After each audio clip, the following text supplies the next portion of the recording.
ఆధారవింద శతకంలోని ఆఖరి శ్లోకం ఫలశ్రుతి. అంటే దేనికైనా కూడా ఇది చేయడం వలన కలిగే ఫలం ఏమిటో అని మామూలుగా ఒక మానవుడికి ఆ ఫలాపేక్ష ఉంటుంది కదా. ఇది చేయడం వలన నాకు ఏదో కావాలి అనేది ఒక ఆపేక్ష ఉంటుంది. ఆ ఫల ఆపేక్షని ఇందులో చెప్తున్నారు. ఇది ఎన్ని రకాలుగా ఆ ఫలాన్నిస్తుంది అనేది. ఇదం యః కామాక్ష్యాః చరణ నళిన స్తోత్ర శతకం జపే నిత్యం భక్త్యా నిఖిల జగదాహ్లాద జనకం స విశ్వేషాం వంద్య సకల కవిలోకైక తిలకశ్చిరం భుక్త్వా భోగాన్ పరిణమతి చిద్రూపకలయా. ఈ ఫలశ్రుతి అంటే ఏమేమి ఇస్తుంది? ఈ స్తోత్ర పారాయణం జపే నిత్యం అన్నారు, పఠే నిత్యం అల్లా.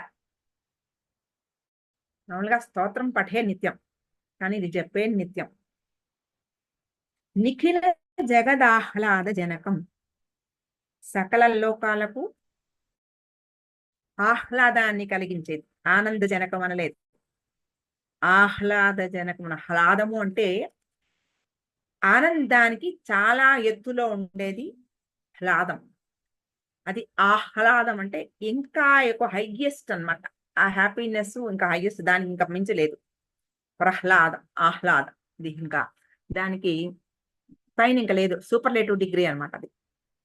అటువంటి ఆహ్లాదాన్ని కలిగించే ఇదం, ఈ కామాక్ష్యాః చరణ నళిన స్తోత్ర శతకం, ఈ కామాక్షీదేవి యొక్క పాదారవింద శతకాన్ని యః, ఏ భక్త్యాః, భక్తి చేత నిత్యం, ప్రతినిత్యము జపేత్, జపించునో సహ, ఆ భక్తుడు విశ్వేషాం వంద్యః, విశ్వవంద్యుడు అగును. అంటే విశ్వం మొత్తము వారికి అలా నమస్కరిస్తుందిట.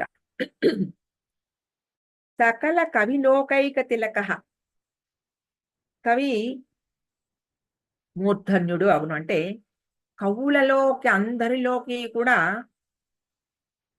గొప్ప పండితుడు, గొప్ప కవి అవ్వగలుగుతాడనమాట. అటువంటి గొప్ప స్థానాన్ని. తిలక అంటే తిలకం ఎక్కడ పెట్టుకుంటారు? మన పాలభాగంలో పెట్టుకుంటారు. అంటే చూడంగానే కనపడేది తిలకం, మనిషి మొహంలో ప్రస్ఫుటంగా కనపడేది తిలకం. అటువంటి కవిలోక ఏక తిలకం. అటువంటి కవులు ఉన్నారో, గొప్ప కవులు, ఆ గొప్ప కవులు కూడా వారిలో గొప్పతనాన్ని ఇవ్వగలిగిన శక్తిని సంపాదించుకుంటారట. భోగాన్, తర్వాత భోగాలను, చిరం, చిరకాలము, భుక్త్వా, అనుభవించి, చిద్రూపకలయ అంటే సచ్చిదానంద కళాత్మకునిగా, పరిణమతి, పరిణామం చెందును. పొందును అనలేదు, ఇది పొందడానికి పరిణామం చెందడానికి చాలా తేడా ఉంది. పరిణామం అంటే అది మారిపోవడం, పొందడం అంటే జస్ట్ అక్వైరింగ్. అంటే ఇప్పుడు ఒక ఏదైనా వస్తువు కొనుక్కున్నాం అనుకోండి, ఆ వస్తువు ఉండొచ్చు పోవచ్చు, దాన్ని మనం పొందడం కాదది, మనం మారిపోవడం కాదది. కానీ చిన్నతనం నుంచి, ఆ బాల్య దశ నుంచి కౌమారానికి వస్తాడు, కౌమారం నుంచి యవ్వనానికి వస్తాడు. ఈ స్థితులన్నీ పొందినవి, పరిణామం చెందినవి. ఇవి మళ్ళా దే ఆర్ నాట్ రివర్సిబుల్, అంటే ఇంకా మళ్ళా మారవు. ఒక్కసారి మార్పు వచ్చిన తర్వాత ఆ పరిణామ దశ ఇంకా ముందుకు వెళ్లాల్సిందే తప్ప వెనక్కి వెళ్ళలేదు. అది పరిణామం. పరిణమతి అంటే పరిణామం చెందడం. ఎలాగా? అమ్మవారి పాదాలుగాని మారిపోవడం, ముక్తిని పొందడం, అమ్మవారిగా మారిపోవడం. అటువంటి ఏదైనా పొందినది పోగొట్టుకునే ప్రమాదం ఉంది. కానీ మారిపోయినది పోగొట్టుకునే ప్రమాదం లేదు. మారింది మళ్ళా పోదు. కాబట్టి అటువంటి మార్పు సాధకుడిలో కలుగుతుంది. అలా జపే అంటే ఈ జపం చేయడం వల్ల అంటే ఒక మాలా మంత్రం, ఒక మంత్రానికి ఎటువంటి శక్తి ఉందో ఆ మంత్రానికి తగినంత ఆ శక్తి తక్కువగా ఏమీ లేదు ఈ శతకం. అటువంటి జపం దీనిని చేయడం వలన ఈ స్తోత్ర శతకాన్ని అలా ప్రతిరోజు పఠించడం వలన, జపించడం వలన అటువంటి మంత్ర సిద్ధిని పొందగలుగుతాడు. కాకుండా నిఖిల ఆహ్లాదజనకం అంటే అందరికీ కూడా వాళ్ళకి మంచిది, వీళ్ళకి కాదు, వీళ్ళే చదువుకోగలరు, వాళ్ళు చదువుకోలేరు అనేది లేదు. అందరికీ కూడా ఆనందాన్ని ఇస్తుంది అది. అది ఎలా అంటే ఒక భాషతో తెలుసుకుని భావన చేసిన వాళ్ళకి ప్రతి అక్షరము ఆ చదువుతున్న సమయంలో ఆ మొదలుపెట్టినప్పటి నుంచి పరిసమాప్తి చివరి దాకా కూడా అటువంటి ఆహ్లాదాన్ని కలిగిస్తుందిట. అటువంటి ఉత్తమ కవిత్వ, తత్వ, జ్ఞాన, భక్తి, పరిపూర్ణత ఇవన్నీ కూడా ఇందులో ఈ స్తోత్రంలో ఈ శతకంలో ఉన్నాయి అని చెప్తున్నారు. ఉత్తమ కవిత్వం, ఈ కవిత్వం అంతా కూడా చాలా ఉత్తమమైనది. రెండవది తత్వ, జ్ఞాన, భక్తి ఈ మూడిటిని కూడా ప్రబోధించేది. పరిపూర్ణత అంటే ఒక నిండుదనాన్ని కూడా ఇచ్చేది. అటువంటి ఈ లక్షణాలన్నీ కలిగిన శతకం ఇది. ఈ ఇంత గొప్ప స్థుతి అని ఆయన చెప్తున్నారంటే ఆయన పోస్ట్ చేసుకుంటున్నారా? నాది నేను చేశా కాబట్టి ఇంత గొప్పది అని చెప్తున్నారా? అలా చెప్పట్లేదు. ఆయన ఎందుకు అంత గొప్పతనాన్ని దానికి ఆపాదించారు? నేను చెప్పానని అనుకోవట్లేదు. ఇది అమ్మవారు ప్రసాదించిన స్తోత్రం కాబట్టి ఆవిడ ఇచ్చిన అక్షరం కూడా మంత్రమే. నా నోటి నుంచి పలికిన ఈ ప్రతి అక్షరము అమ్మవారి ఆ అనుగ్రహం, ఆ అనుగ్రహంతో నా నోటి నుంచి పలికినవి కాబట్టి ఇవన్నీ మంత్రాలే. ఈ ప్రతి శ్లోకాన్ని కూడా అటువంటి భావన చేసి అంత గొప్పతనం ఉన్నది అని భావన చేసి ఆ భావనతో ఇందాక చెప్పుకున్నట్టు జీవ ఈశ్వర ఐక్యతని పొందగలిగిన ప్రతి భక్తుడికి కూడా అటువంటి గొప్పతనాన్ని ఈ స్తోత్రం ప్రసాదిస్తుంది. నేను చేసిందే కాదు, ఇది ఆ అమ్మవారే ఇచ్చింది. కాబట్టి ఇది పారాయణగా ఎంత పఠన చేస్తే జపే నిత్యం ప్రతిరోజు చేస్తే వాటి వలన వచ్చే ఆహ్లాదం, ఆ ఆనందము ఉత్తమమైన ఆనందం, ఆహ్లాదజనకము. అటువంటి ఆ గొప్ప ఆనందాన్ని ఆ సాధకుడిలో కలిగిస్తుంది. దీనికి అందుకనే ఒక జప సంఖ్య అవి ఏం చెప్పలేదు ఆయన, కానీ ప్రతిరోజు చేయమని చెప్పారు. ప్రతిరోజు ప్రతినిత్యం చేయదగినది ఈ స్తుతి అని చెప్తూ భక్తియా అంటే ఈ భక్తితో వీటిల్లో చాలా భావాలు పెట్టారు కదా. రసాస్వాదన ఉంది అంటే నవరసాలు ఉన్నాయి. ఒక కావ్యానికి తక్కువ కాదు అని మనం చెప్పుకున్నాం. ఇందులో అన్ని రసాలు ఉన్నాయి. ఇన్ని రసాలని ఆస్వాదిస్తూ అన్నిటికన్నా ముఖ్యమైనది ఏమిటి? భక్తియా, భక్తి చేత, భక్తితో భావన చేస్తూ ఆ జపం చేసినప్పుడు అప్పుడు ఆ భావకుని చిత్తము పరిపూర్ణమైపోతుంట. అప్పుడు ఆ సంపూర్ణత్వంలో పరిణమతి చిద్రూప కలయ. ఈ చిద్రూప కలయ అంటే ఏమిటి?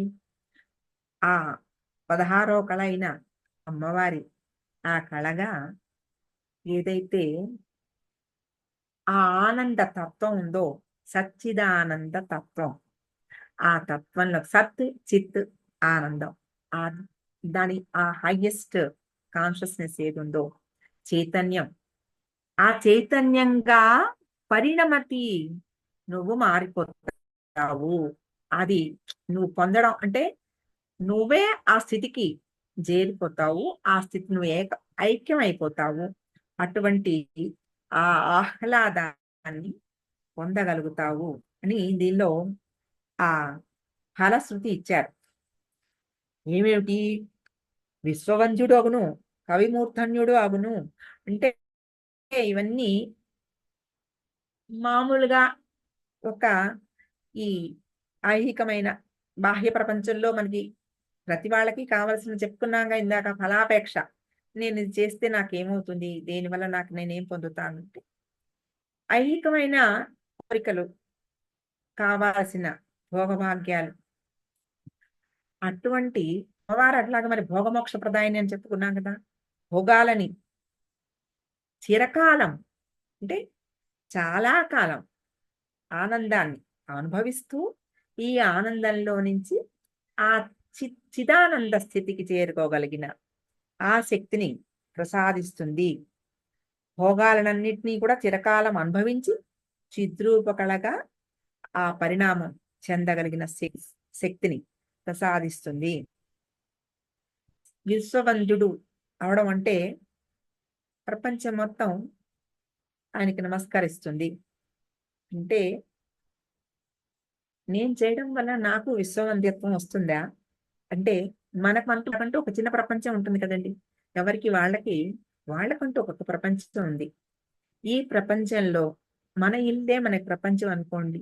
ఈ ఇంట్లో ఈ ఇంటి ఆ ఒక యజమానిగా, యజమానురాలిగా నాకు కూడా ఇంట్లో ఒక వాక్కు యొక్క ఒక బలం ఉండాలి కదా! ఈ చిన్న ప్రపంచం నా మాట వినగలిగిన స్థితి వచ్చింది అంటే ఏమిటి? నాకు ఒక ప్రతిభ ఉంది అనే కదా! అంటే ఏ ప్రపంచంలో మనం ఉంటున్నామో, ఆ ప్రపంచంలో మనకి వంద్యత్వం అంటే మనకి ఒక నమస్కారం పొందగలిగిన ఒక స్థితి. అది మన పట్ల ఒక గౌరవం. ఇంట్లో మనకి ఉండే ఒక గౌరవం. ఇంట్లో ఉండే ఒక ఆ ఆహ్, సామ్రాజ్ఞిత్వం అనుకోండి. మన ఇంటికి మనమే. అటువంటి అంటే ఈ రోజుల్లో మన ముందు జనరేషన్, వెనక జనరేషన్ అందరితో కూడా కలిసి ఉండాలి అంటే ఎన్నో విషయాల్లో మనకి ఆ మాట పద్ధతిగా మాట్లాడగలిగిన ఒక శక్తి కావాలి. ఇవన్నీ కూడా ఈ మండేన్ లౌకిక ప్రపంచంలో మనం ఫాలో అవ్వవలసిన విషయాలు. ఇవన్నీ ఉంటేనే ఆనందం అనేది ఉంటుంది. ఇప్పుడు నేనేదో జపం చేసుకుంటున్నాను ఏదో అంతసేపు బానే ఉంటుంది. నోరు విప్పిన దగ్గర నుంచి పక్క వాళ్ళతో దెబ్బలాటలు, నేను అన్న మాట ఏంటో చెల్లటం లేదని కోపం, నేను చెప్పినట్టు నువ్వు చేయలేదని ఇంకొకళ్ళతో అనుకోవడం. ఇవన్నీ ఆహ్లాదం కాదు కదా! కాబట్టి ఆ ఆహ్లాదం ఎప్పుడొస్తుంది? నా నుంచి అటువంటి స్నేహపూరితమైన మాటలు వెళ్ళగలిగితే అది విశ్వవంద్యత్వం. మీ పిల్లలు మిమ్మల్ని మన్నించారనుకోండి, మీ పెద్దవాళ్ళు మిమ్మల్ని గౌరవించారనుకోండి, అదే విశ్వవంద్యత్వం. అది పొందడం చాలా గొప్ప. మన ప్రపంచం మనది. ఈ ప్రపంచంలో మనం మనగలగడం. అలాగే కవి లోకైక సకల కవి లోకైక తిలకః. మాట్లాడుతున్నప్పుడు నా మాటకి ఒక శక్తి. నేను మాట్లాడిన మాటలో ఒక గొప్పతనం. ఇవి కూడా మనం పొందగలగడం. ఇవన్నీ ఈ వీటి వలన పరిణామం మనలో వస్తుంది. చాలా మంచి పరిణామం వస్తుంది. ఇటువంటి ఈ పరిణామం ప్రపంచంలో నేను కవిత్వం రాసానా? నేను రాసిన కవిత్వం ప్రపంచంలో అందరూ మెచ్చుకుంటారా? గొప్పతనం అంటారా? ఇవన్నీ మామూలుగా మనకొచ్చే క్వెషన్స్. కానీ అది కాదు. మనకు ఉన్న మన ప్రపంచంలో, మన రోజు దైనందిక జీవితంలో మనం పొందగలిగిన ఒక ఆనందం, ఆహ్లాద స్థితి. ఆహ్లాద స్థితిలో ఉంటే ప్రతిరోజు మనసు నిండుగా ఉంటుంది. అటువంటి ఆ నిండిన మనసుతో మనం ఏది జపం చేసినా మనసు దాని మీద నిలబడుతుంది. వీటన్నిటికీ ముందర ఇక్కడ ఆ అది జరగాలి. అది జరిగితే మనసు నిలకడ స్థితికి చేరుతుంది. ఇవన్నీ కూడా పొందుతూ చిరం భోగాన్ చిరం భుక్త్వా పరిణమతి చిద్రూపకలయ. అటువంటి ఆనంద స్థితికి సాధకుడు చేరుకుంటాడు అనేది ఈ ఆఖరి శ్లోకంలో ఫలశ్రుతిగా మనకి ఇచ్చారు. ఇదం యః కామాక్ష్యాః చరణనళిన స్తోత్ర శతకం జపే నిత్యం భక్త్యా నిఖిల జగదాహ్లాదజనకం స విశ్వేషాం వంద్యః సకల కవిలోకైకతిలకశ్చిరం భుక్త్వా భోగాన్ పరిణమతి చిత్రూపకలయా.